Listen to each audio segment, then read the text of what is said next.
तो next topic discuss करते हैं binary search tree. Next topic है आपका बाइनरी सर्च ट्री। अब जैसे कि आपको पता होगा कि बाइनरी सर्च ट्री में क्या होता है कि आपका जो ये रूट नोड है, बाइनरी सर्च ट्री में क्या होता है कि नोड के लेफ्ट हैंड साइड में जो आपके वैल्यूज़ आती हैं वो इस रूट से लेस देन होती है। जैसे कि मान लीजिए x है, ये y है और ये z है, तो हम यहाँ पर ऐसा बोल सकते हैं कि y is less than x होगा, यानी लेफ्ट हैंड साइड में वैल्यूज़ इस नोड से स्मॉलर होंगी एंड राइट हैंड साइड में वैल्यूज़ इस नोड वैल्यू से ग्रेटर होंगी, यानी z is greater than x होगा। तो ये आपका स्ट्रक्चर होगा बाइनरी सर्च ट्री के केस में, ठीक है ना। जो लेफ्ट हैंड साइड वाली वैल्यूज़ होंगी वो स्मॉलर होंगी, यानी y is less than x होगा, एंड जो राइट हैंड साइड वाली वैल्यूज़ हैं वो ग्रेटर होंगी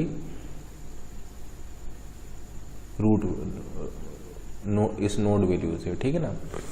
तो आप ऐसा बोल सकते हैं कि जो पेरेंट है ये आपका लेफ्ट चिल्ड्रन है, ये आपका राइट चिल्ड्रन है, तो लेफ्ट चिल्ड्रन की वैल्यू पेरेंट से स्मॉलर होगी एंड राइट चिल्ड्रन की वैल्यू पेरेंट से लार्जर होगी। लेफ्ट चिल्ड्रन की वैल्यू पेरेंट से स्मॉलर होगी एंड राइट चिल्ड्रन की वैल्यू पेरेंट से लार्जर होगी in case of binary search tree.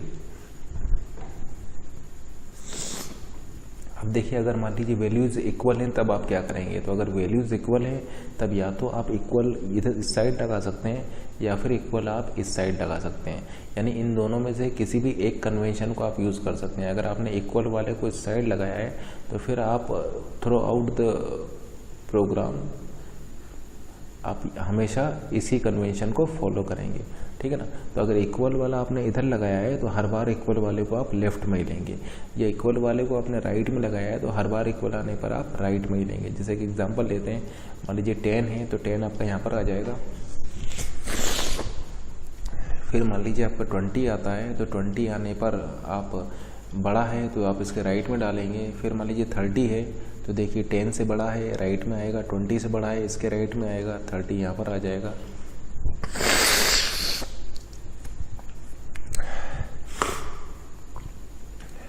फिर मान लीजिए फिर से 10 आ जाता है, फिर मान लीजिए आपका 5 आ जाता है तो 5 10 से स्मॉलर है तो इस साइड आ जाएगा। मान लीजिए फिर आपका 6 आता है तो देखिए 6 10 से स्मॉलर है तो लेफ्ट हैंड में आ जाएगा, 5 से ग्रेटर है तो 5 के राइट हैंड में आ जाएगा। अब मान लीजिए 1 आ जाता है तो 1 10 से स्मॉलर है तो लेफ्ट में आएगा, 5 से स्मॉलर है तो इसके लेफ्ट में आएगा और 1 यहाँ आ गया। अब डुप्लीकेट की बात करें, मान लीजिए डुप्लीकेट वालों को हम राइट हैंड साइड में ले रहे हैं, डुप्लीकेट वालों को हम राइट हैंड साइड में ले रहे हैं। अब मान लीजिए आपको 10 मिलता है, 10 मिल रहा है, अब हमने इक्वल कहाँ लगाया है, राइट में, यानी इक्वल होने पर अब राइट में जाएंगे। तो अब 10 आया है तो आप राइट में जाएंगे, ठीक है ना। 10 आया है तो हम राइट में जाएंगे, 20 से छोटा है तो 10 आपका यहाँ पर आ जाएगा। फिर मान लीजिए आपको 20 आता है तो 10 से बड़ा है तो आप राइट में आएंगे। अब देखिए इक्वल आने पर आप कहाँ जा रहे थे, इक्वल जाने पर हम राइट में जा रहे थे, तो 20 आने पर आप इधर आएंगे। देखिए 30 से छोटा है तो फिर 20 आपका यहाँ पर आ जाएगा। फिर मान लीजिए आपका 1 आ जाता है, 10 से छोटा है इधर आ जाएंगे, 5 से छोटा है इधर आ जाएंगे। अब इक्वल आने पर हम कहाँ जा रहे थे, राइट में जा रहे थे, तो आपका 1 यहाँ पर आ जाएगा। तो आपने जो कन्वेंशन एक बार फॉलो कर लिया है फिर आप उसी को फॉलो करेंगे। या लेट से इक्वल होने पर अगर आप लेफ़्ट में जा रहे हैं, इक्वल होने पर अगर आप लेफ़्ट में जा रहे हैं तो फिर आप हमेशा लेफ़्ट में ही जाएंगे, ठीक है ना। जैसे मान लीजिए 10 आया, 10 के बाद में आपका आया 8 इससे छोटा है तो आप लेफ़्ट में गए। फिर मान लीजिए आपका आया 50 10 से बड़ा है, राइट में गए। फिर मान लीजिए आपको फिर से 8 आया तो 10 से छोटा है, आप यहाँ पर आ गए। अब इक्वल आने पर आप लेफ़्ट में जा रहे हैं तो 8 के लेफ़्ट में जाकर आप यहाँ से इंसर्ट कर देंगे। फिर से 8 आएगा तो आप फिर से 8 इसके लेफ़्ट में इंसर्ट होगा। फिर मान लीजिए 12 आ जाता है तो 10 से बड़ा है तो इधर आ जाएगा, 50 से छोटा है तो आपका 12 इधर आ जाएगा, तो ये 12 हो जाएगा। मान लीजिए 9 है, 10 से छोटा है, 8 से बड़ा है तो आपका इस साइड आ जाएगा। तो इस तरीके से आप यहाँ पर बाइनरी सर्च ट्री को क्रिएट कर सकते हैं। तो जरा इन नंबर्स के लिए आपको बाइनरी सर्च ट्री किस तरीके से क्रिएट करेंगे, तो देखिए सबसे पहले 10 मिला, ये रूट नोड हो गया। 25 मिला, इससे बड़ा है राइट में आ जाएगा। 1 मिला, इससे छोटा है इसके लेफ्ट में चला जाएगा। 50 मिला, देखिए 10 हो गया, 25 हो गया, 1 हो गया। 50 मिला, 50 10 से बड़ा है, राइट में आ जाएगा। 25 से बड़ा है, इसके राइट में आ जाएगा। 420 मिला, 10 से बड़ा है, 20 से बड़ा है, 50 से बड़ा है, तो इसके राइट में आ जाएगा। 30 मिला, 10 से बड़ा है, 25 से बड़ा है, लेकिन 50 से छोटा है, तो आपका 30 यहाँ पर आ जाएगा। 5 10 से छोटा है, लेफ्ट में आ जाएगा, लेकिन 1 से बड़ा है तो इसके राइट में आ जाएगा, तो ये 5 हो जाएगा। 55 10 से बड़ा है, 25 से बड़ा है, 50 से बड़ा है, लेकिन 420 से छोटा है, तो आपका 55 यहाँ पर आ जाएगा। तो इस तरीके से आप ये बाइनरी सर्च ट्री को क्रिएट कर सकते हैं। अब देखिए, एक एलिमेंट को बाइनरी सर्च ट्री में इंसर्ट करने की क्या टाइम कॉम्प्लेक्सिटी होगी। देखिए किस तरीके से इंसर्ट करेंगे, ये तो आपको क्लियर हो गया होगा। इंसर्ट इस तरीके से करेंगे, मान लीजिए आपको एक्स नोड को इंसर्ट करना है, तो आप इसको कंपेयर करेंगे। लेफ्ट वाले पार्ट में जाएंगे अगर x 10 से छोटा होगा, राइट वाले पार्ट में जाएंगे अगर x 10 से बड़ा होगा, और फिर यही सेम प्रोसीजर आप आगे जा कर के फॉलो करेंगे। ठीक है ना, छोटा होने पर लेफ्ट में जाएंगे, बड़े होने पर राइट में जाएंगे, और इस तरीके से आप इंसर्ट कर देंगे। तो एक BH ट्री में एक एलिमेंट को इंसर्ट करने की क्या टाइम कॉम्प्लेक्सिटी होगी, तो ये डिपेंड करेगा कि वो BH ट्री का स्ट्रक्चर क्या है। अगर मान लीजिए वो जो बाइनरी सर्च ट्री है वो आपका बैलेंस है, अगर बाइनरी सर्च ट्री अगर आपका बैलेंस होगा, जैसे कि देखिए बाइनरी सर्च ट्री अगर आपका बैलेंस है, तो फिर उस केस में उस एलिमेंट को इंसर्ट करने का टाइम कॉम्प्लेक्सिटी हो जाएगा log n where n is the number of node in this binary search tree, where n is the number of node in this binary search tree। तो insert करने का time complexity हो जाएगा log n, क्योंकि वो इनमें से किसी एक पाथ को फॉलो करेगा, या तो वो इस पाथ में जाकर के यहाँ इंसर्ट होगा, या इस पाथ को फॉलो करेगा, या इस पाथ को फॉलो करेगा, या इस पाथ को फॉलो करेगा। और ये जितने भी पाथ हैं, अब चूंकि बैलेंस है तो सभी पाथ log n ऑर्डर के होंगे, तो आप इसे बोल सकते हैं इंसर्ट करने में टाइम कॉम्प्लेक्सिटी इसके लगेगा log n, क्योंकि log n कंपेरिजन में आपका ये काम हो जाएगा। अगर n नोड है तो ये हाइट जो होगी, ये वाला पाथ होगा, या ये वाला पाथ होगा, ये पाथ या ये पाथ, ये सभी पाथ आपके log n ऑर्डर के होंगे। जैसे कि देखिए ये भी आपका बैलेंस बाइनरी सर्च ट्री है, तो ये सभी पाथ जो होंगे ये log n के होंगे। जैसे ये पाथ log n का होगा, ये मान लीजिए आपने ये वाला पाथ लिया, ये log n का है, आप मान लीजिए ऐसे करके ऐसे आ गए, ये भी log n का होगा, या आप ऐसे करके ऐसे गए, ये भी log n का होगा। तो अब आप क्या करेंगे, मान लीजिए आपको इंसर्ट करना है, आप चेक किए वो इससे बड़ा आया, आप इधर आए, इससे छोटा आया तो आप इधर आ गए, फिर बड़ा आया तो फिर आप इधर आ गए, फिर इससे छोटा आ गया तो आप इधर इंसर्ट कर देंगे। तो आपने क्या चेक किया कि आप इस तरीके से आए, कितने कंपेरिजन लगे आपके log n। तो इसलिए इंसर्ट करने में अगर ट्री बैलेंस है तो आपको टाइम कॉम्प्लेक्सिटी हो जाएगा log n।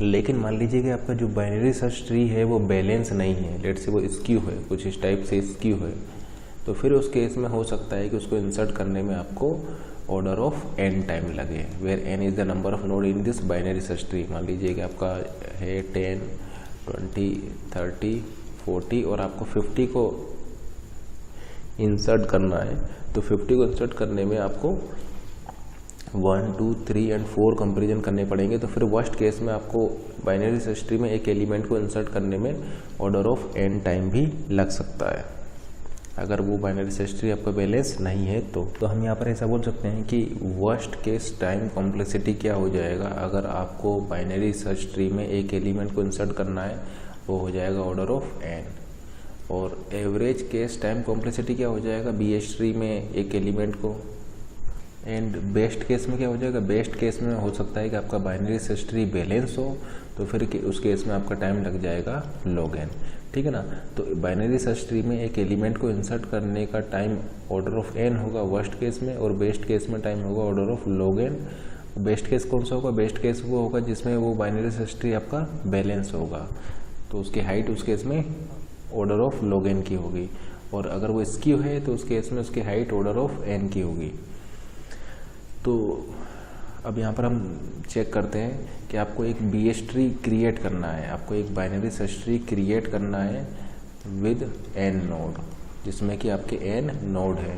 तो सबसे पहले तो हम देखते हैं कि वर्स्ट केस में टाइम कॉम्प्लेक्सिटी क्या होगा अगर आपको n नोड का बाइनरी सर्च ट्री क्रिएट करना है।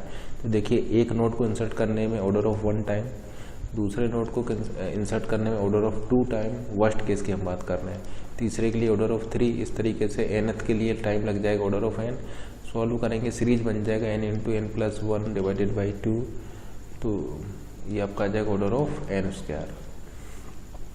ठीक है ना। जैसे मान लीजिए 10, फिर मान लीजिए अपने 20, फिर मान लीजिए आपका 30। तो वर्स्ट केस में आप क्या देख रहे हैं कि एक एलिमेंट को इंसर्ट करने में आपका n टाइम लग रहा है और आपको टोटल n एलिमेंट को इंसर्ट करना है, तो n इंटू एन यानी order of n square time लग जाएगा वर्स्ट केस में। ठीक है ना। क्योंकि वर्स्ट केस में एक एलिमेंट को इंसर्ट करने में ऑर्डर ऑफ n टाइम लग रहा है, तो n एलिमेंट को इंसर्ट करने में आपका टाइम हो जाएगा ऑर्डर ऑफ n स्क्वायर का। और बेस्ट केस की अगर हम बात करें, बेस्ट केस में अगर आपको एक बाइनरी सर्च ट्री क्रिएट करना है, ठीक है ना, और बेस्ट केस की आप हम बात करें तो हम ऐसा बोल सकते हैं कि अगर आपका बाइनरी सर्च ट्री बैलेंस है, तो उस केस में वो बेस्ट केस होगा। तो फिर एक नोड को इंसर्ट करने में log n टाइम लगेगा, तो n नोड के लिए आपका टाइम कॉम्प्लेक्सिटी हो जाएगा order of n log n, यानी n नोड का बाइनरी सर्च ट्री बनाने में बेस्ट केस में टाइम लगेगा n log n और वर्स्ट केस में टाइम लगेगा n स्क्वायर। और इस केस में आपका जो BS ट्री होगा वो बैलेंस होगा। ठीक है ना। तो n नोड का बाइनरी सर्च ट्री को क्रिएट करने में वर्स्ट केस में n स्क्वायर टाइम लगेगा और बेस्ट केस में n log n टाइम लगेगा, जहाँ पर कि ये जो n log n है, जहाँ पर कि बेस्ट केस में आपका बाइनरी सर्च ट्री बैलेंस होगा। ठीक है ना। इसी तरीके से बाइनरी सर्च ट्री में एक एलिमेंट को इंसर्ट करने में वर्स्ट केस में टाइम लगेगा order of n, best case में टाइम लगेगा ऑर्डर ऑफ log n। अब नेक्स्ट कैलकुलेट करते हैं। अब नेक्स्ट चीज़ देखते हैं कि मान लीजिए आपको सर्चिंग ऑपरेशन करना है। आपके पास एक BS ट्री है, बाइनरी सर्च ट्री है, आपको एक एलिमेंट को सर्च करना है, तो सर्च करने में आपका कितना टाइम लगेगा। तो अगेन ये इस चीज़ पर डिपेंड करेगा कि आपका बाइनरी सर्च ट्री जो है वो बैलेंस है या नहीं है। ठीक है ना। तो अगर आपका तो आप यहाँ पर 3 केसेस बना सकते हैं। अब आपको क्या करना है, सर्च करना है। एक BS ट्री में आपको एक नोड को आप सर्च कर रहे हैं। ठीक है ना। एक एलिमेंट के लिए आप एक बाइनरी सर्च ट्री में सर्च कर रहे हैं, तो वर्स्ट केस में कितना टाइम लगेगा। तो वर्स्ट केस में हो सकता है कि आपका बाइनरी सर्च ट्री इस टाइप से हो और आप सर्च करते जा रहे हैं और ये सबसे लास्ट वाला आपका मैच हो। ठीक है ना। ये मान लीजिए आपका बाइनरी सर्च ट्री है, इस टाइप से हो और आपको जिस एलिमेंट को आप सर्च कर रहे हैं वो मान लीजिए आपका लास्ट वाला एलिमेंट है, तो आपको उसको सर्च करने में कितना टाइम लगेगा, ऑर्डर ऑफ n टाइम लगेगा। जबकि एवरेज केस में क्या होगा कि मान लीजिए, जबकि बेस्ट केस में यहाँ पर क्या हो जाएगा, बेस्ट केस में ये हो जाएगा कि मान लीजिए जिसको आप सर्च कर रहे हैं वो आपका फर्स्ट वाला ही एलिमेंट हो। जैसे मान लीजिए इसी को आप सर्च कर रहे हैं तो ऑर्डर ऑफ 1 टाइम में आप यहाँ पर बेस्ट केस में उस एलिमेंट को सर्च कर सकते हैं। मान लीजिए वो फर्स्ट एलिमेंट है जिसको आप सर्च कर रहे हैं, तो ऑर्डर ऑफ 1 टाइम में आपका सर्च हो जाएगा। और एवरेज में मान लीजिए कि आपका बाइनरी सर्च ट्री वो बैलेंस है। अगर मान लीजिए आपका बाइनरी सर्च ट्री बैलेंस है तो फिर किसी भी एलिमेंट को सर्च करने में आपको log n से ज़्यादा टाइम नहीं लगेगा। ये मैक्सिमम टाइम है किसी भी एलिमेंट को सर्च करने में in balance binary search tree, क्योंकि अगर आप सर्च करेंगे तो इनमें से किसी एक पाथ के अलोंग उसको सर्च करेंगे और ये क्या होगा, ये बैलेंस है, तो ये आपका हाइट क्या होगी, इसकी हाइट होगी log n, यानी आपका जो सर्चिंग टाइम है वो log n से ज़्यादा नहीं हो सकता। जैसे कि ये बैलेंस बाइनरी सर्च ट्री है, एक नोड और एक्सटेंड कर देते हैं, ये आपका बैलेंस बाइनरी सर्च ट्री है मान लीजिए। ठीक है ना। तो हो सकता है कि आप जिसको सर्च कर रहे हैं वो यहीं पर ही आपको मिल जाए, यहीं पर ही मिल गया तो ऑर्डर ऑफ 1। जिसको सर्च कर रहे हैं वो आपका यहाँ पर मिल जाए, या मान लीजिए जिसको सर्च कर रहे हैं वो आपका यहाँ पर आपको मिले, तो मैक्सिमम जो यहाँ पर टाइम जा सकता है वो आपका log n जा सकता है। log n से ज़्यादा टाइम आपको नहीं लगेगा, log n से कम टाइम में ही आप उसको सर्च कर सकते हैं अगर वो आपका पहले कहीं पड़ जाता है। जैसे यहाँ पर पढ़ने पर तो ऑर्डर ऑफ 1 टाइम में हो जाएगा। log n आपका तब लगेगा जब वो लीफ पर होगा। तो अगर बैलेंस BS ट्री है तो फिर log n से ज़्यादा टाइम नहीं लगेगा, अदरवाइज आपका टाइम वर्स्ट केस में ऑर्डर ऑफ n तक भी हो सकता है। एक एलिमेंट को बाइनरी सर्च ट्री में सर्च करने के लिए वर्स्ट केस में आपका टाइम ऑर्डर ऑफ n तक जा सकता है, और अगर वो बैलेंस है तो फिर log n से ऊपर नहीं जाएगा। एक चीज़ और यहाँ पर आप नोट कीजिए कि जो आपका बाइनरी सर्च होता है वो आपका ऑलवेज एक बैलेंस बाइनरी सर्च ट्री को क्रिएट करता है। जो आपका बाइनरी सर्च हो, देखिए बाइनरी सर्च आप लगाते हैं सॉर्टेड नंबर्स पर।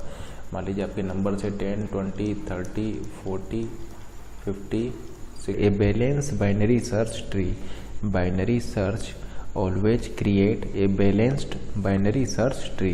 जैसे कि आप यहाँ पर चेक कर सकते हैं, बाइनरी सर्च ट्री में क्या करते हैं, आप मिड वाले को चेक करते हैं, तो मिड वालों को आपने पकड़ा, फिर मिड के बाद क्या करेंगे आप, अगर उससे छोटा है तो लेफ़्ट के मिड पर जाएंगे, तो लेफ़्ट के मिड पर गए तो आप 20 पर जाएंगे, या फिर अगर उससे बड़ा है तो आप राइट के मिड पर जाएंगे, तो राइट के मिड पर जाएंगे तो आप 60 को पकड़ेंगे। अब मान लीजिए छोटा था तो आप 20 को पकड़े, फिर उससे छोटा है तो आप 10 पर जाएंगे, अगर उससे बड़ा है तो फिर आप 30 पर जाएंगे।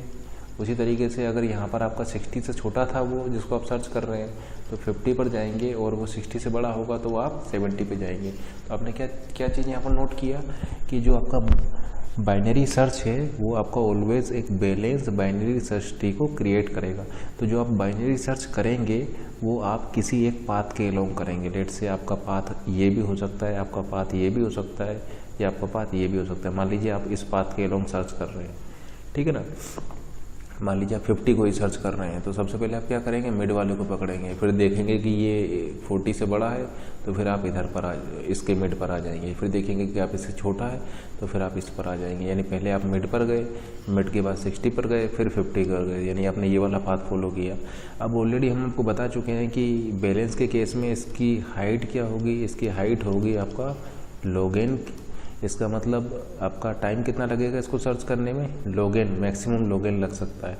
इसीलिए बाइनरी सर्च का जो वर्स्ट केस में जो टाइम होता है, बाइनरी सर्च का जो वर्स्ट केस में टाइम होता है वो होता है ऑर्डर ऑफ log n, ठीक है ना, क्योंकि binary search always create a balance binary search tree, और बैलेंस बाइनरी सर्च ट्री के केस में सर्चिंग टाइम जो होता है वो मैक्सिमम ऑर्डर ऑफ h या ऑर्डर ऑफ log n तक जा सकता है। अब चूंकि बाइनरी सर्च एक BS ट्री बना रहा है, बैलेंस BS ट्री बना रहा है, तो इसलिए इसका टाइम, इसलिए वर्स्ट केस में इसका टाइम लग हो जाएगा ऑर्डर ऑफ log n। तो वैसा बोल सकते हैं binary search algorithm always create a balance binary search tree, hence order of log n complexity will be there in worst case time complexity. log n order of log n time complexity will be in worst case. ये worst case time complexity है binary search की, क्योंकि binary search always आपका एक balance BS tree को create करती है। जैसे कि अगर नंबर है आपके पास 1 2 3, इस पर अगर आप बाइनरी सर्च लगाएंगे तो वो ऑलवेज इस पाथ को फॉलो करेगा। देखिए इसकी BS ट्री तो बहुत सारे हो सकते हैं, देखिए इसका एक BS ट्री ये भी हो सकता है, इसका एक BS ट्री ये भी हो सकता है 3 2 1, ये भी इसका एक बाइनरी सर्च ट्री है। या आप इस तरीके से भी लिख सकते हैं इसको 3 1 2, या इस तरीके से भी लिख सकते हैं 1 3 2। तो ये सभी इसके BS ट्री है, लेकिन वो कौन सा बाइनरी सर्च कौन सा बनाएगा, बाइनरी सर्च बनाएगा बैलेंस वाला। बैलेंस बाइनरी सर्च ट्री जो होगा वो बाइनरी सर्च यहाँ पर क्रिएट करेगा, तो वो ये वाला बाइनरी सर्च ट्री यहाँ पर बनाएगा। वैसे बाइनरी सर्च ट्री तो आपके बहुत सारे हो सकते हैं। अब देखिए कितने बाइनरी सर्च ट्री होंगे यहाँ पर, तो ये आप कैटेलॉन नंबर से निकाल सकते हैं। अगर आपके पास n नोड है तो n नोड से आप